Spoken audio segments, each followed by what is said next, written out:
एक माँ की रुला देने वाली कहानी। मैं आश्रम नहीं जाना चाहती। बुढ़ापे की मजबूरी। मेरे पति के देहांत के बाद मैं अपने एक लौते बेटे के यहाँ रहती थी। मेरी बहू का एक अलग ही रूप मुझे देखने को मिला। साथ ही बेटे का भी। दोनों के मन में क्या है मैं अच्छे से जानती हूँ। वो चाहते हैं कि मैं वृद्धा आश्रम चली जाऊँ। के जाने के बाद मुझे यह सब देखना और सुनना पड़ेगा, इसका मुझे अंदाजा भी नहीं था। पर मैं मन मान कर अपने बेटे और बहू की बातें सुनकर भी यहाँ रहती हूँ, क्योंकि मुझे मेरे पोते और पोती दिखाई देते हैं। उनकी झलक पाकर मुझे सुकून मिलता है। घर के बाहर एक टीन की झोपड़ी में रहती हूँ। मेरी बहू को कोई दिक्कत नहीं हो, इसलिए मैं घर के बाहर रहती हूँ। बेटे ने थोड़ी मेहरबानी की है तो ऊपर टीन की चादर लगवा दी है। समय समय पर थोड़ा राशन दे देता है तो मैं अपना बनाकर खा लेती हूँ। मैंने अपने बेटे को कह दिया कि मेरी वजह से उन दोनों को कोई प्रॉब्लम नहीं होगी।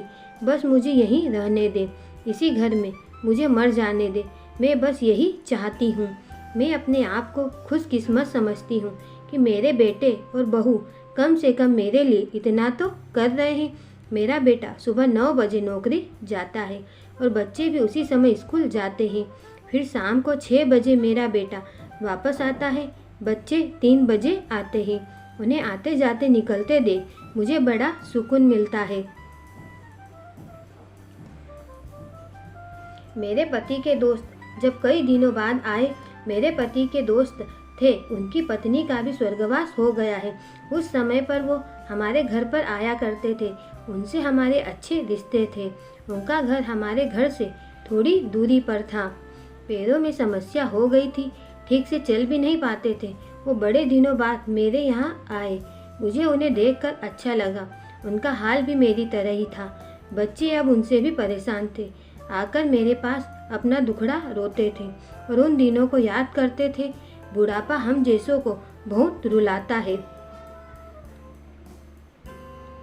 उनकी पत्नी का स्वर्गवास हो गया था और उन्हें चलने उठने में समस्या थी, इसलिए वो तो अपना खाना भी नहीं बना पाते थे। मेरे पास आए तो मैं समझ गई कि यह इतनी मुसीबत में चलकर पुराने दोस्तों के यहाँ चाय और खाने की चाह में ही जाते होंगे। उनकी भी अपनी मजबूरी थी। वो आए तो मैंने उनके लिए खाना बनाया और उन्हें खिलाया। मना कर रहे थे नहीं खाना, लेकिन मुझे पता था कि उनको भूख लगी है। बहू ने खाना नहीं दिया। मेरी बहू ने मुझे और उन्हें खाना खाते देख लिया। वो कुछ भी ना बोली। ऐसे ही वो यहाँ 2-3 बार आए। जब भी वो आते हैं मैं उन्हें खाना खिलाती हूँ। फिर उनके जाने के बाद जब मेरा बेटा आया तो बहू कहती है कि तुम्हारी माँ कितनी बेशर्म है, पता नहीं किस किस को आजकल बुलाकर खाना खिला रही है। बड़ी मुश्किल से कमाया जाता है और यह लुटाने में लगी है। इनका राशन बंद करो, कुछ दिन भूखी रहेंगी तो अकल ठिकाने आएगी। मैंने कहा कि मैं अपने हिस्से का उन्हें खिलाती हूँ। तुम्हारे पिता के पुराने मित्र हैं। फिर भी बहू का उल्टा सीधा बोलना शुरू रहा। घर के बाहर रहकर इनको आज़ादी मिल गई है, पता नहीं क्या क्या करती हैं। बेटा भी बोला कि कुछ दिन भूखा ही रहने दो इन्हें। ये मेरे बेटे ने घर के पीछे सीढ़ी के पास ले जाकर बिठा दिया। कहा कि अब यहीं बैठो। मेरे तो अब आंसू भी सूख गए थे। अगले दिन मुझे खाना नहीं मिला।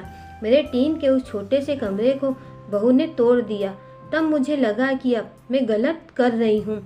एक दिन पूरा भूखा रहने के बाद मैंने सोचा कि मैं गलत कर रही हूँ। मुझे अब अपने बेटे के यहाँ नहीं रहना चाहिए और शायद गलती भी मेरी ही है। मेरी ही परवरिश में कोई कमी रही होगी, तभी तो यह परिणाम आया है। अगली सुबह मैंने अपने बेटे को कहा कि मुझे वृद्धा आश्रम छोड़ आ। अब मैं तुम दोनों को ज़्यादा परेशान नहीं करना चाहती। बहू ने कहा कि एक दिन भूखी रही तो अकल ठिकाने आ गई ना। बेटे के चेहरे पर भी अजीब सी खुशी थी। जल्दी से तैयार हो गया मुझे छोड़ने के लिए। बहू कह रही थी कि आज की छुट्टी ले लो, यहीं आसपास मत छोड़ाना, कहीं 3 दिन में वापस आ जाए। मैंने अपनी बहू से कहा कि बेटी चिंता मत कर, मैं अब नहीं आऊँगी। मैंने अपने पोता पोती को गले लगाया। मुझे पता था कि अब मिलना नहीं हो पाएगा। बेटे को भी चाहती थी कि एक बार जी भर के गले लगा लूं, लेकिन वो बोला चलो जल्दी करो। मैंने बहू को कहा कि बेटी अपना ध्यान रखना।